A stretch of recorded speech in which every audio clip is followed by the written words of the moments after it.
අපි ස්තුති කරනවා මේ ලස්සන දවස අපි මේ මාසය අවසන් කරන්නට ටිකෙන් ටික සමීප වෙනවා. දෙවි පියාණනි අප ඔබට ස්තුති කරනවා.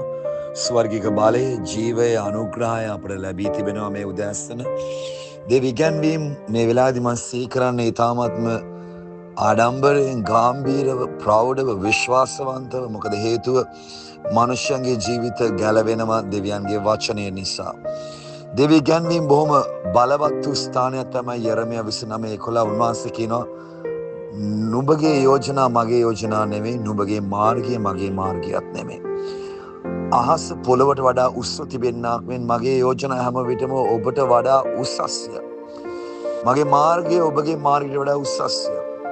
දෙවි පියාණන් වහන්සේ ගාව හැම දෙයකටම විසඳුමක් තිබෙනවා. ඔබ ඒක හොඳින් අවබෝධ කරගන්න ඕනේ. හිත උපදේශක සොලොමන් රජුරෝ කියනවා මනුෂ්‍යයාගේ සිතට පෙනෙන මාර්ගයක් තියෙන බෑ. මනුෂ්‍යයාගේ සිතට පෙනෙන මාර්ගයක් තිබෙනවා. ඒ කෙලවරේ ඇත්තේ මරණයයි. අපි හිතින් හිතන දේ ගොඩක් වෙලාවට වැරදි. ලියවිල්ල අපිට ස්ථිර කරනවා. අපි සිතින් ගණනය කරන්නේ මොකද්ද? ඒ ආකාරයෙන්ම වෙන බව බයිබලයේ කියනවා. නමුත් මෙතනදී කියනවා සිතට ඇහැට පේන මාර්ගය තියෙන එකේ කෙලවර තියෙන්නේ අනිවාර්යයෙන්ම මරණය කියලා බයිබලයේ කියනවා. ඒතර ඔබ අවබෝධ කරගන්න ඔබට මොන පීඩාවක් ආවත් මොන ප්‍රශ්නයක් ආවත් ඔබ හැම වෙලාවෙදීම මතක තියාගන්න දෙවියන් වහන්සේ ගාව මීට වැඩි ක්‍රමයක් තියෙනවා. This is a very important lesson. මොකද අපි ගොඩක් වෙලාවට ජීවිතය තුළ අපේ ගමන අඩාල වෙන්නේ අපිට වෙන ප්‍රශ්නත් එක්ක නෙමෙයි. අපිට වෙන blessings එක්ක නෙමෙයි. අපි හැම වෙලාවටම ගමන තීරණය වෙන්නේ අපි ප්‍රශ්න දිහා බලන විදියටයි.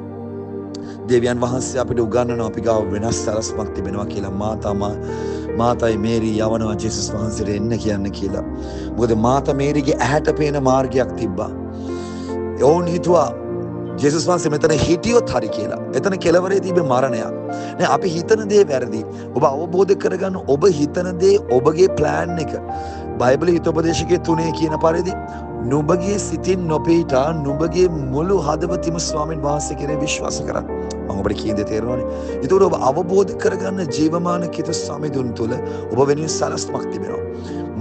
මොන දෙයක් වාද රිෆියුස් වුණත් මොන දෙයක් ඔබගේ අතර ආවේ නැතුණත් මොන විදිය බලාපොරොත්තු වෙච්ච දේ අතර නැතුණත් ඔබ විශ්වාස කළ යුතු මීට වැඩිය විදියක් තියෙනවා.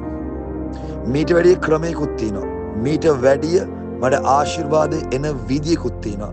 ඔබ මේ ආකාරයෙන් ඇදහිල්ලෙන් විශ්වාස කරොත් සර්ව බලධාරී දෙවියන් වහන්සේගේ දිව්‍යමය සලස්ම සුදු ලියවිල්ලේ රෝමා 12:2 කියනවා නුඹලාගේ සිත් අලුත් කරගන්න. එවිට දෙවියන් වහන්සේගේ කැමැත්ත පිළිගත යුතු සම්පූර්ණ වූ කැමැත්ත දැනගන්න පුළුවන් කියලා.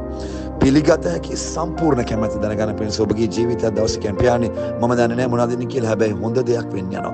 ඔබ ගාව හොඳ සලස්මක් තියෙනවා. ඔබ ගාව හොඳ ක්‍රමයක් තියෙනවා. මම විශ්වාස කරනවා මට මීට වඩා හොඳ දෙයක් වෙන්න යනවා කියලා. Amen. Praise the Lord. මම ෆෝන් එක තිබ්බන් පස්සේ දාන ගහලා දැත් උස්සලා ඔබ ඉන්න තැන කියන්න මගේ දේ වෙන විදියකින් හරි වෙනවාමයි. Praise the Lord.